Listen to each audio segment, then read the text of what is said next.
السلام علیکم۔ کتابوں کی دنیا میں خوش آمدید۔ قمر اجنالوی کے ناول مقدس مورتی کی قسط نمبر 39 آپ کے پیش خدمت ہے۔ سروپ جی بہت دکھی لہجے میں بولے، ایک بار دادا کو بڑا سخت دورہ پڑا، لگتا تھا کہ ان کی جان لے کر ٹلے گا، مگر موت انہیں چھو کر نکل گئی۔ ان دنوں میرے پتا منگل ساؤ زندہ تھے۔ دادا انہیں دیکھ کر رو پڑے اور بڑی حسرت سے بولے، منگل مجھے موت کیوں نہیں آتی؟ تب میرے پتا جی نے، جو ذرا سخت دل آدمی تھے، زہر کی شیشی سامنے رکھ دی اور کہا، یہ زہر پی لو اور مر جاؤ۔ دادا تڑپ کر بولے، زہر بے شک میرے لیے امرت ہے، میرے اور تمہارے دکھوں کا علاج ہے، مگر میں نے آتما ہتیا کر لی یا کسی دوسرے نے میری جان مار دی تو دنیا کے عذاب سے تو چھوٹ جاؤں گا، لیکن ہمیشہ کے عذاب میں پھنس جاؤں گا اور مرنے کے بعد سیدھا نرک میں جاؤں گا۔ پرارتھنا کرو مجھے میری آئی آئے۔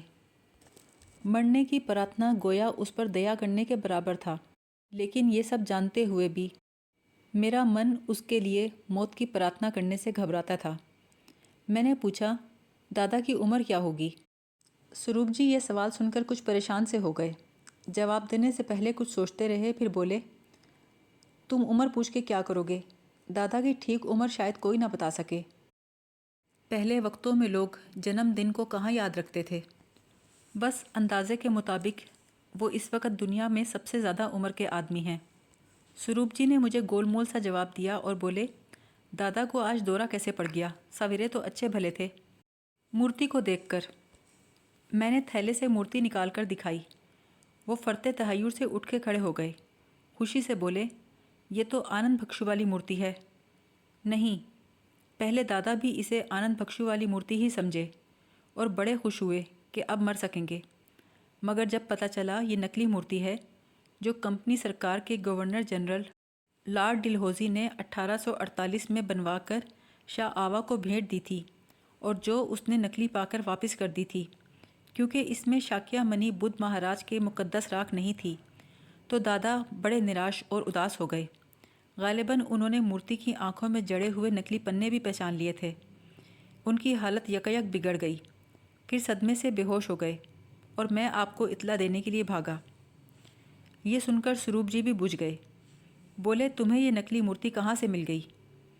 میں نے کہا، یہ قصہ پھر کبھی سناؤں گا آپ کو۔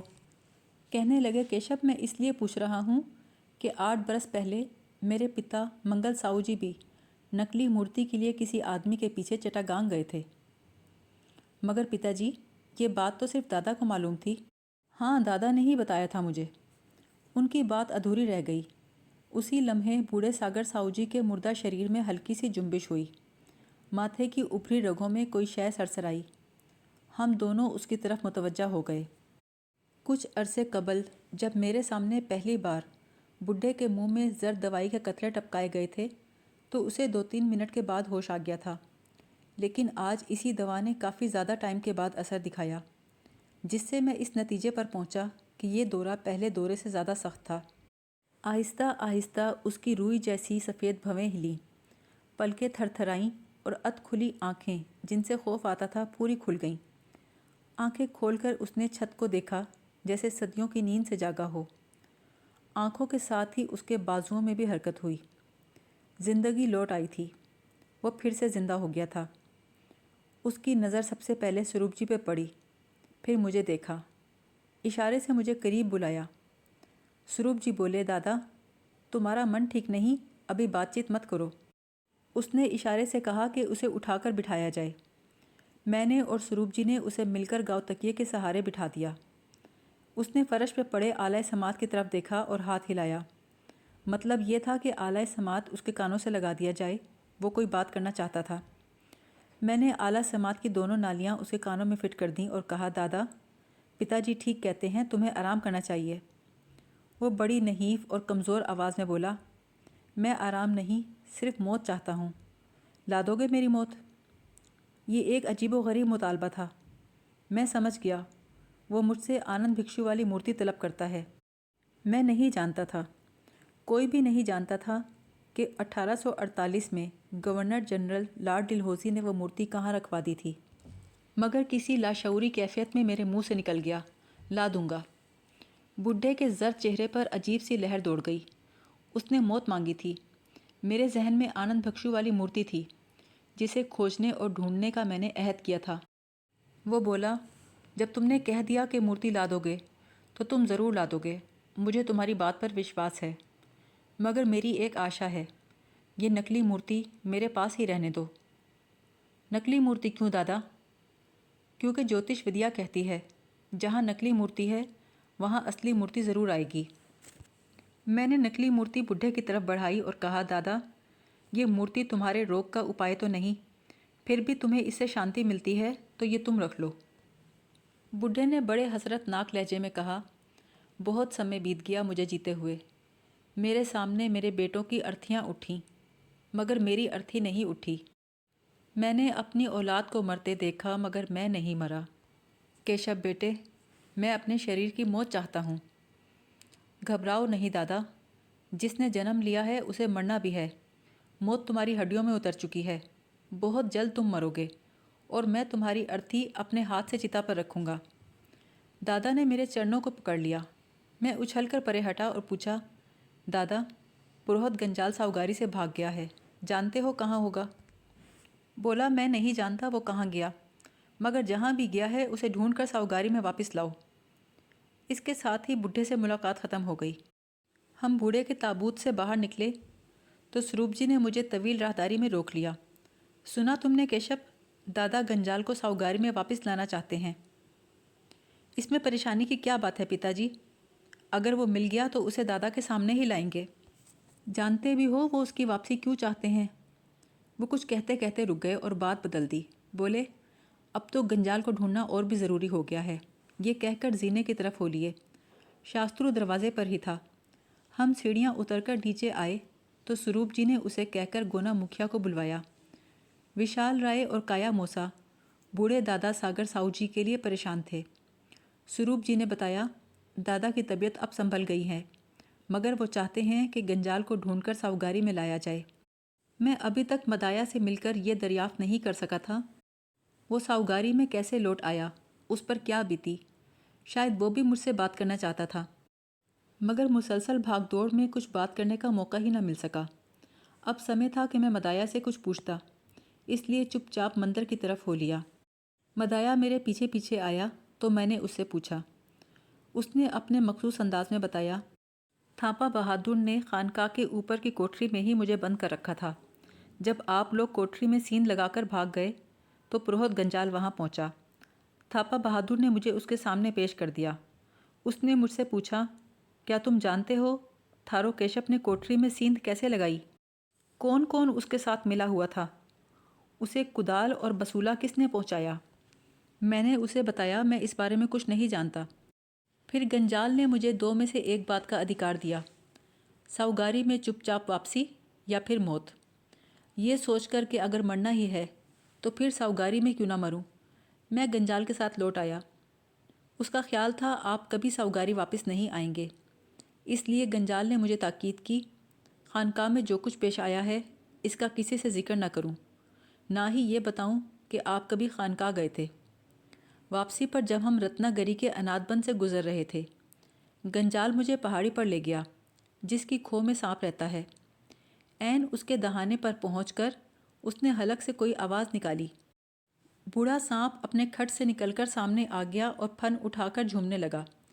گنجال نے میری طرف اشارہ کیا، پھر کسی عجیب و غریب بولی میں سانپ سے کچھ کہا۔ جب کہہ چکا تو ہاتھ اٹھایا اور سانپ واپس چلا گیا۔ اس نے بتایا، مدایا یہ سانپ میرے حکم کا پابند ہے، اگر تو نے میرے خلاف زبان کھولی اور میرے بارے میں کسی کو کچھ بتایا تو سانپ ساؤگاری میں داخل ہو جائے گا، اور تو خود سمجھتا ہے وہاں اس کے داخلے کا مطلب کیا ہوگا۔ اس کے بعد مدایا بولا، اب میں ڈرتا ہوں کہیں اناد بن کا سانپ ساؤگاری میں نہ آ جائے، کیونکہ میں نے گنجال کا حکم نہیں مانا اور اسے روپتارا کی موت کا دوشی ٹھہرایا ہے۔ مدایا واقعی خوفزدہ تھا۔ جب اس نے اپنی بات ختم کی تو بڑا ہراساں نظر آتا تھا۔ اس کی کہانی سن کر میں خود حیران رہ گیا۔ یہ ایک لرزہ خیز انکشاف تھا کہ اناد بن کا بوڑھا سانپ پروہت گنجال کے حکم کا پابند ہے، اس کے اشارے پر ساؤگاری میں داخل بھی ہو سکتا ہے۔ رات میں نے اسی سانپ کو باؤلی کی سرنگ میں دیکھا تھا اور اب اس بات پر پریشان تھا کہ وہ سانپ مدایا بھکشو کے لیے ہی ساؤگاری میں آیا ہے۔ میں نے مدایا کو یہ نہ بتایا کہ انادبن کا سانپ باؤلی کی سرنگ میں پہنچ چکا ہے، بلکہ وہاں سے بھی غائب ہو گیا ہے۔ اسے ساتھ لیے لیے وشال رائے کے کمرے میں لوٹ آیا۔ سروپ جی نے گونا دادا کے ساتھ مل کر وشال رائے اور کایا کو لے کر گنجال کو ڈھونڈنے کا پروگرام بنایا تھا۔ سب سے پہلے ساؤگاری کی چار دیواری کے اندر اسے ڈھونڈنا تھا۔ یہاں بے شمار حجرے تھے، 2 منزلہ 6 منزلہ عمارتیں تھیں، بہت راہداریاں تھیں۔ سب لوگ فوراً ہی گنجال کی تلاش میں نکل گئے۔ سروپ جی کا خیال تھا مندر اور اگبی حجروں کو بھی ڈھونڈا جائے۔ میں نے گونگے مدایا کو ساتھ لیا اور انادبن کی طرف چل دیا۔ مدایا کی کہانی سن کر میرے من میں شبہ پیدا ہوا تھا۔ اسی کی تصدیق و تردید کے لیے میں نے انادبن کا رخ کیا۔ سپہر سے پہلے ہم پہاڑی کے پاس پہنچے جس کے کھڈ میں سانپ رہتا تھا۔ میں نے مدایا کو اشارے سے کہا، مجھے اس راستے کھو کے دہانے تک لے چلو جس راستے سے گنجال گیا تھا۔ مدایا آگے پہاڑی راستے پر ہو لیا۔ میں اس کے پیچھے چلتا رہا۔ گرتے سنبھلتے ہم کھڈ کے دہانے تک پہنچے۔ میں نے جا کر جھانکا، اندر کچھ دکھائی نہ دیا۔ 1-2 پتھر اٹھا کر پھینکے مگر سانپ کہیں نہ تھا۔ اس کے بعد شمالی پربت کی طرف کافی غار اور کھڈ دیکھے، کہیں بھی نہ گنجال ملا نہ ہی وہ سانپ ملا۔ اس بے نتیجہ تلاش کے بعد ہم شام کے قریب تھکے ہارے ناکام واپس آئے۔ آتے ہی سب سے پہلے خبر یہ ملی کہ ساؤگاری میں گنجال کا کوئی کھوج نہیں مل سکا اور سروپ جی شاسترو اور 2 سائسوں کے ہمراہ اچانک روپا چلے گئے ہیں۔ میرے لیے پیغام چھوڑ کر گئے ہیں کہ کل تک واپس آ جائیں گے۔ ان کی اچانک روانگی خالی از علت نہ تھی۔ سوچا کہیں سروپ جی کو یہ اندیشہ تو نہیں کہ گنجال روپا کی طرف نکل گیا ہے اور سندر متی کو رستے میں روکنے کی کوشش کرے گا۔ مگر بعد میں پتہ چلا سروپ جی خود نہیں گئے تھے بلکہ بڈھے ساگر ساؤ جی نے انہیں ایک خاص کام سے بھیجا تھا۔ کایا موسا اور وشال رائے گنجال کا کھوج نہ پا کر بڑے مایوس تھے۔ انہوں نے ساؤگاری کا چپا چپا دیکھا تھا، اس کی 2 منزلہ 6 منزلہ عمارتیں، راہداریاں اور بھول بھلیاں دیکھ کر حیران تھے کہ آخر گوچی ساؤ کو مہذب دنیا سے کوسوں دور ایسی قلعہ نما عمارت بنانے کی کیا سوجی۔ شام کا کھانا گونا نے تیار کروایا تھا۔ ہم سب نے اس کے محلے میں جا کر بھوجن کیا اور رات گئے وہاں سے لوٹے۔ مدایا ہمارے ساتھ ہی تھا۔ رات کو میں نے اسے وشال رائے کے سپرد کر دیا۔ وشال جی، مدایا آپ کے ساتھ یہیں رہے گا، اپنے حجرے میں نہیں جائے گا۔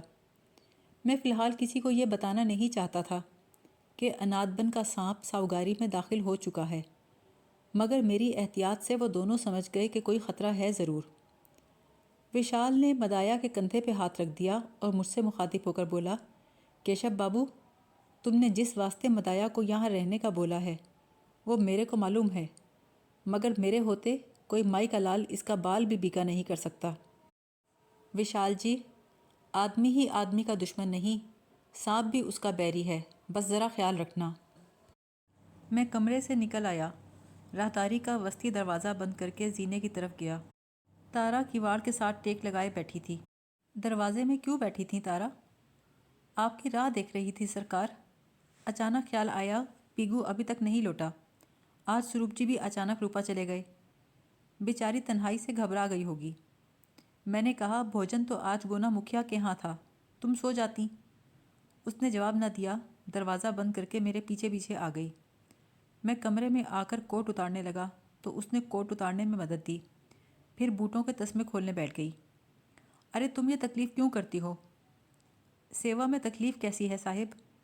اس نے بوٹ اتارے، جرابیں اتاریں اور گرم تولیے سے میرے پاؤں پوچھے تو بڑا سکون ملا۔ میں سو جاتی تو آپ کی سیوا کون کرتا؟ پاؤں دبا دوں سرکار؟ نہیں، اب جا کے آرام کرو۔ مگر دادا نے مجھے کہا ہے کہ آپ کی سیوا کروں۔ تارا، صرف پتی سیوا ہی استری کا دھرم ہے، مگر آپ تو دیوتا ہیں اور دادا کہتے ہیں دیوتا کا سب پر ادھیکار ہوتا ہے۔ نہ جانے بڈھے نے تارا سے کیا کہا ہوگا کہ سیوا کی چنتا میں اپنا پلو سنبھالنا بھی بھول گئی۔ باہر بادل گرج رہے تھے۔ رتنا گری کے جنگلوں اور پربتوں پر گھنے اندھیرے چھائے تھے۔ میں اپنے کمرے کے زرد اجالے میں تنہائی چاہتا تھا۔ تارا، آج قہوہ نہیں پلاؤ گی؟ ابھی بنا کے لاتی ہوں سرکار۔ ذرا سی دیر میں وہ قہوہ لے کے آ گئی۔ میں نے پیالی اس کے ہاتھ سے پکڑی۔ وہ بدستور کھڑی رہی اور بولی، آپ کے چرنوں میں بیٹھ جاؤں صاحب؟ کیا یہ بھی دادا نے کہا تھا؟ ہاں۔ تو تمہارا من کیا چاہتا ہے؟ آپ کی سیوا کرنے کو چاہتا ہے۔ تم نے بہت سیوا کر لی ہے، اب جا کے سو جاؤ۔ وہ پل دو پل مجھے دیکھتی رہی، پھر ہاتھ جوڑ کے نمسکار کیا، میرے پاؤں چھوئے اور چلی گئی۔ دروازہ کھلا تھا، میں نے سوچا قہوہ پینے کے بعد بند کر لوں گا، مگر قہوہ پی کر نہ دروازہ بند کرنے کا خیال آیا نہ لالٹین مدھم کرنے کا۔ نیند کا جھونکا اتنا تیز تھا کہ تکیے پر سر رکھا اور سو گیا۔ اچانک مجھے ایک گپھا غار کی تصویر نظر آئی۔ میں نے اس گپھا یا غار میں گنجال کو دیکھا، پھر نیند کی حالت میں بستر سے اٹھا اور ننگے پاؤں دروازے کی طرف بڑھا۔ میں یقین کے ساتھ نہیں کہہ سکتا تھا کہ وہ سپنا تھا یا نہیں، مگر میں محسوس کر رہا تھا کہ نیند کی حالت میں چل رہا ہوں۔ کوئی پراسرار طاقت مجھے کہیں لے کر جا رہی تھی۔ میں دروازے سے نکل کر صحن میں آیا اور اس راہداری کی طرف ہو لیا جو زینے کی بالکونی میں جاتی تھی۔ نہ جانے تارا کدھر سے لپک کر آئی۔ میری آنکھیں بند تھیں مگر میں دیکھ رہا تھا کہ وہ بستر سے اٹھ کر بھاگی آئی ہے اور مجھے باہر جانے سے روکنا چاہتی ہے۔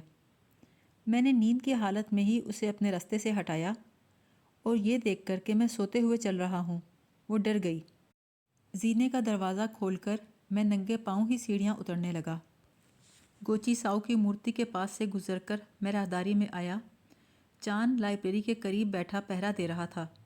نہ اس نے مجھے راہداری سے گزرتے دیکھا، نہ دروازہ کھلنے کی آواز پر چونکا۔ مجھے کچھ یاد نہیں میں کہاں کہاں سے گزرا، کتنے دروازے کھولے، کتنی راہداریاں عبور کی۔ اچانک یوں لگا میں اندھیری طویل سرنگ سے گزر کر ایک ایسے دروازے پر پہنچ گیا ہوں جو سندل کی لکڑی کا بنا ہوا ہے۔ میں سوچتا ہوں یہ سندل کا کواڑ میں پہلے بھی دیکھ چکا ہوں، کیونکہ یہ دروازہ اس غار نما کمرے کا تھا جہاں مجھے ایک بار پہلے بھی بلایا گیا تھا، جہاں میں نے بھگوان کی مورتی کے پیچھے ایک پاؤں اور پاؤں میں پیتل کا کڑا دیکھا تھا۔ گویا کوئی پراسرار طاقت مجھے گنجال کے ٹھکانے تک لے آئی تھی۔ ٹھیک اس سمے جب میں سندل کے دروازے سے گزر کر اس غار یا گپھا میں داخل ہو رہا تھا، کہیں بجلی کا زبردست کڑاکا ہوا جس سے سندل کے پٹ کھڑکھڑائے اور گپھا کی دیواریں ہل گئیں۔ اس کے ساتھ ہی میری آنکھ کھل گئی۔ اب میں پورے ہوش و حواس میں تھا اور در حقیقت ایک ایسی دہلیز کے آر پار کھڑا تھا جس کا دروازہ سندل کا تھا۔ میرا ایک پاؤں اندر اور ایک پاؤں باہر تھا۔ سامنے گپھا کے اندر سندل کی خوشبو تھی۔ جہاں سرنگ ختم ہوتی تھی وہاں محراب میں بھگوان بدھ کی مرمری مورتی نظر آئی۔ میں چند قدم آگے بڑھا تو مرمری مورتی کے پیچھے سے پروہت گنجال اڑے اڑے اوسان اور گھبرائی صورت کے ساتھ نمودار ہوا۔ مجھے دیکھ کر ٹھٹک کر رک گیا۔ وہ اس قدر بدحواس تھا جیسے اسے سکتہ ہو گیا ہو۔ کیشب جی، آپ یہاں؟ تم نے خود ہی کہا تھا اب میری تمہاری ملاقات ایک نئے راستے پر ہوگی۔ مگر اس گپھا کا راستہ کس نے بتایا آپ کو؟ پروہت گنجال، میں نے تمہیں بتایا تھا نا کہ مجھے اس سنسار میں بہت ادھیکار دیے گئے ہیں۔ قدرت خود میری رہنمائی کرتی ہے۔ میں تمہاری شکتی کا راز جان چکا ہوں۔ اب تم کسی مورتی کو میرے سپنے میں نہیں بھیج سکو گے۔ اس قسم کے سپنے جو تم مجھے دکھاتے ہو ہپناٹزم کا کوئی بھی ماہر دکھا سکتا ہے۔ یہ دھرم کایا نہیں، کوئی کالا علم ہے۔ کل رات تم نے مورتی کے ساتھ بوڑھے دادا ساگر ساؤ جی کا بھوت میرے سپنے میں بھیج دیا تھا، مگر تمہیں یہ سن کر دکھ ہوگا کہ رات مورتی کی ایک کلائی ٹوٹ گئی۔ گنجال حیرت سے گمسم میری باتیں سن رہا تھا۔ پھر اس نے مورتی کی طرف ہاتھ لہرایا اور بولا، میں بھگوان کی سوگند کھا کر کہتا ہوں رات میں نے کسی مورتی کو آپ کے پاس نہیں بھیجا۔ پھر مورتی میرے سپنے میں کیسے آ گئی؟ میں نہیں جانتا کیشب جی، بالکل نہیں جانتا۔ کچھ بھی ہو، تمہیں میرے ساتھ چلنا ہوگا۔ کہاں؟ جہاں میں لے جاؤں۔ نہیں، میں صرف اپنی مرضی کا مالک ہوں۔ اس کی آنکھوں میں چنگاریاں سی سلگیں۔ میری طرف ہاتھ لہرا کے بولا، کیشب جی، آپ یہاں سے چلے جائیں اور اس گپھا کا راستہ بھول جائیں، یہ میں کہتا ہوں۔ میرے ذہن کو زبردست جھٹکا لگا، مگر میری قوت ارادی نے اس کا حربہ ناکام کر دیا۔ میں اس کی آنکھوں میں آنکھیں ڈال کر کھڑا ہو گیا۔ پروہت گنجال، تیری آنکھوں کی شکتی مجھے زیر نہیں کر سکتی۔ ہم چند منٹ اسی طرح کھڑے رہے، پھر میں اچانک لڑکھڑا سا گیا۔ جب سنبھلا تو گنجال میرے قریب سے گزر کر سندل کا دروازہ کھول کر جا چکا تھا۔ میں تیزی سے پلٹا، مگر اس نے سندل کا کواڑ اتنے زور سے بند کیا کہ میرا ماتھا ٹکرایا۔ اب میں اندھیری سرنگ میں اس کے بھاگتے قدموں کی آواز سن رہا تھا۔ وہ کسی چھلاوے کی طرح میرے ہاتھوں سے نکل گیا تھا۔ میں سرنگ میں اس کے پیچھے بھاگا۔ قریباً 1 فرلانگ بھاگنے کے بعد اچانک مجھے ایک کھلے دہانے کے پاس رکنا پڑا۔ جب جھک کر اس دہانے سے باہر نکلا تو یہ دیکھ کر دنگ رہ گیا کہ میں باولی کی سرنگ میں کھڑا تھا اور دور پروہت گنجال کا سایہ سرنگ کا زینہ عبور کر کے اس کے کھلے شگاف کی مدد سے ساؤگاری سے باہر نکل گیا تھا۔ میں تیزی سے زینے کی طرف لپکا تاکہ ساؤگاری کے باہر ہی گنجال کو پکڑ لوں، مگر اندھیرے میں ایک زبردست پھنکار سن کر مجھے انہی قدموں رکنا پڑا۔ سرنگ کے زینے کے قریب 2 آنکھیں سبز پنوں کی طرح چمک رہی تھیں۔ وہ آنکھیں رتنا گری کے چتکبرے سانپ کی تھیں، جو فرش پر 4 فٹ اونچا پھن پھیلائے کھڑا تھا۔ میرے اور گنجال کے درمیان موت کی طرح حائل تھا۔ گنجال میری آنکھوں کے سامنے سرنگ کے شگاف سے باہر نکل گیا تھا، مگر میں اس کا پیچھا نہیں کر سکتا تھا۔ میں سمجھ گیا کہ بوڑھا سانپ مجھے اس کے پیچھے نہیں جانے دے گا۔ میں ہولے ہولے الٹے پاؤں باولی کی طرف ہٹا، مگر سانپ وہیں پھن پھیلائے کھڑا رہا۔ نہ تو گنجال کے پیچھے گیا، نہ ہی مجھ پہ حملہ آور ہوا۔ میں سمجھ گیا یہ سانپ گپا کے اس خفیہ راستے کا چوکیدار ہے جو سرنگ کی پچھلی دیوار کی ایک سل ہٹانے سے پیدا ہوتا ہے، جسے پروہت گنجال میرے تعاقب کے ڈر سے بند کرنا بھول گیا۔ اب مجھ پر اس گپھا یا غار کا راز کھل گیا تھا۔ میں یہ بھی جان گیا تھا پروہت گنجال اپنے کمرے میں بیٹھے بیٹھے اچانک کیسے غائب ہو جاتا ہوگا۔ یقیناً اس کے کمرے میں بھی کوئی ایسا خفیہ دہانہ ہوگا جو پتھر کی ایک سل ہٹانے سے نمودار ہوتا ہوگا۔ گنجال ادھر سے گزر کر گپا میں چلا جاتا ہوگا اور آنن فانن روپوش ہو جاتا ہوگا، مگر اس کے چیلے یہ سمجھتے ہوں گے کہ اس نے بیٹھے بیٹھے غائب ہو جانے کی طاقت حاصل کر لی ہے۔ میں ہرگز نہیں جانتا کہ وہاں تک کیسے پہنچا۔ میرا لاشعور میری رہنمائی کر رہا تھا، لیکن زینے کی بالکونی پہ میں نے تارا کو دیکھا تھا۔ وہ بستر سے اٹھ کر بھاگی آئی اور مجھے روکنا چاہتی تھی۔ میں نے چاند کو دیکھا، لیکن چاند نے مجھے نہیں دیکھا۔ یہ سارا معمہ میری سمجھ سے باہر تھا۔ میں جن راستوں سے گزر کر یہاں تک پہنچا تھا وہ مجھے بالکل یاد نہ تھے۔ گنجال اپنی آنکھوں کی طاقت سے مجھے غصہ دے کر نکل گیا تھا، لیکن انات بن کے سانپ نے میرا راستہ روک دیا تھا۔ میں نے سوچا یہ خفیہ گپھا یا غار ساؤگاری میں گنجال کی آخری پناہ گاہ تھی جسے وہ خالی کر گیا، اب کبھی لوٹ کر نہیں آئے گا۔ یہی سوچتا ہوا میں باولی کی سیڑھیاں چڑھنے لگا۔ جس وقت میں سیڑھیاں چڑھ رہا تھا، سانپ سرنگ میں رینگتا ہوا گپھا کے دہانے میں گھس رہا تھا، گویا اب وہ گنجال کی گپھا کے اندر بیٹھنا چاہتا تھا۔ میں نے سوچا دن میں آ کر گونا مکھیا کے آدمیوں کے ساتھ اس کا سر کچل دوں گا۔ اس وقت بہت اندھیرا تھا، گھنے بادل چھائے ہوئے تھے، برسنے ہی والے تھے۔ بجلی بار بار چمک رہی تھی۔ گھڑی دیکھی تو رات کے 2:30 بجے تھے۔ آسمان پر بجلی بار بار چمک رہی تھی۔ میں باولی سے نکلا تو اسی کی روشنی میں ساؤگاری تک اندر آیا۔ راہداری میں چاند بیٹھا تھا۔ اس بار بھی اس نے نہ دروازہ کھلنے کی آواز سنی نہ مجھے دیکھا۔ میں دبے پاؤں سیڑھیاں چڑھ کے اوپر آیا۔ تارا اسی طرح دروازے میں بیٹھی تھی۔ میرے پیروں کی چاپ سن کر خوفزدہ سی ہو گئی۔ ارے تارا، تم یہاں بیٹھی ہو، کیا سوئی نہیں؟ میری آواز سن کر اور مجھے ہوش میں دیکھ کر اس کی وحشت کچھ دور ہوئی۔ آپ کہاں چلے گئے تھے سرکار؟ ڈر کے مارے میرا دل بیٹھا جا رہا تھا۔ آپ نیند میں چل رہے تھے۔ میں سوچتی تھی کہیں گر نہ جائیں، کوئی چوٹ نہ لگ جائے۔ ارے تارا، کچھ بھی نہیں ہوا، دیکھو میں بھلا چنگا لوٹ کے آیا ہوں۔ ٹھیک اسی لمحے کالے پہاڑ پر بجلی گری۔ اس کا کڑاکا اتنا زبردست تھا کہ دیواریں ہل گئیں۔ تارا خوفزدہ ہو کر مجھ سے لپٹ گئی۔ میں نے دونوں ہاتھوں سے پکڑ کر اسے پیچھے ہٹایا۔ یہ کیا پاگل پن ہے تارا؟ میری جھڑکی سن کر اس نے سہمی نگاہوں سے مجھے دیکھا اور آنکھیں جھکا لیں۔ وہ ابھی تک کانپ رہی تھی۔ بجلی سے ڈرتی ہو کیا؟ ہاں، بہت ڈرتی ہوں، مگر بجلی تو صرف کالے پہاڑ پر گرتی ہے۔ مجھ پر بھی گر چکی ہے سرکار۔ کب گری تم پر بجلی؟ 4 برس پہلے، جب میں نئی نئی یہاں آئی تھی۔ مگر میں نے تو سنا ہے کالے پہاڑ کے علاوہ بجلی اور کہیں نہیں گرتی۔ گری تو وہ کالے پہاڑ پر تھی، پر میرے جیون کا ناش کر گئی۔ میرے بیاہ کو چند ماہ ہوئے تھے۔ اسی طرح بادل گرج رہے تھے۔ میں اپنے کمرے کی کھڑکی میں کھڑی برکھا کا سما دیکھ رہی تھی۔ اچانک کالے پہاڑ پر اتنے زور کے بجلی گری کہ میں بے ہوش ہو گئی۔ مجھے دوسرا مہینہ لگا تھا، مگر بجلی کا کڑاکا اتنا بھیانک تھا کہ میرا گربھ پات ہو گیا۔ جان بڑی مشکل سے بچی۔ جس وید نے مجھے دیکھا یہی بتایا، اب میں کبھی ماں نہیں بن سکتی۔ اس کے بعد سے مجھے بجلی سے ڈر لگتا ہے۔ جب بھی بجلی کڑکتی ہے میری جان نکل جاتی ہے۔ یہ بڑا المناک واقعہ تھا۔ میرے دل میں تارا کے لیے ہمدردی کی لہر اٹھی۔ میں بجلی کے ڈر سے اس کے لرزنے اور کانپنے اور بے اختیار لپٹ جانے کا کارن سمجھ گیا۔ سوگاری میں بجلی کی کڑک نے بیچاری تارا کی کوکھ اجاڑ دی تھی۔ یہ غم ایک جوان عورت کے لیے کوئی معمولی غم نہ تھا۔ باہر بارش پہلے سے بھی زیادہ تیز ہو گئی۔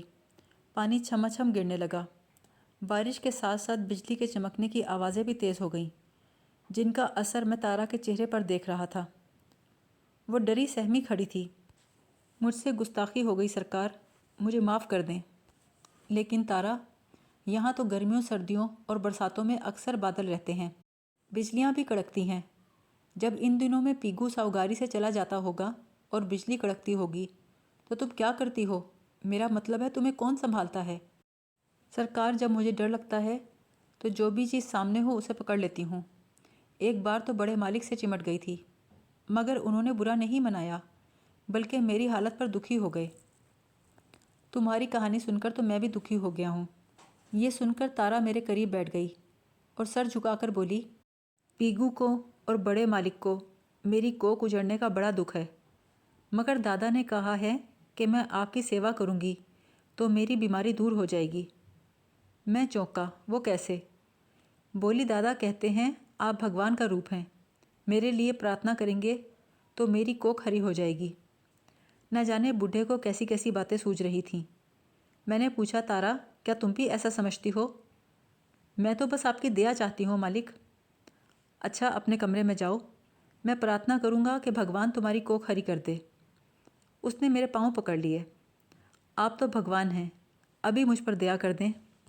تارا کے اس فکرے نے مجھے پریشان کر دیا۔ اس نے تو دیا کرنے کو یوں کہا تھا جیسے کوئی گھول کر پلانے والی شے تھی۔ نہ جانے دادا نے اسے دیا اور پرارتھنا کے بارے میں کیا سمجھایا تھا۔ وہ میرے جواب کی منتظر تھی۔ اچانک باہر بڑے زور کا کڑاکا ہوا۔ کالے پہاڑ پر ایک بار پھر بجلی ٹوٹی۔ اتنی زبردست تھی وہ آواز کہ اس کی دہشت سے میرا دل بھی لرز اٹھا۔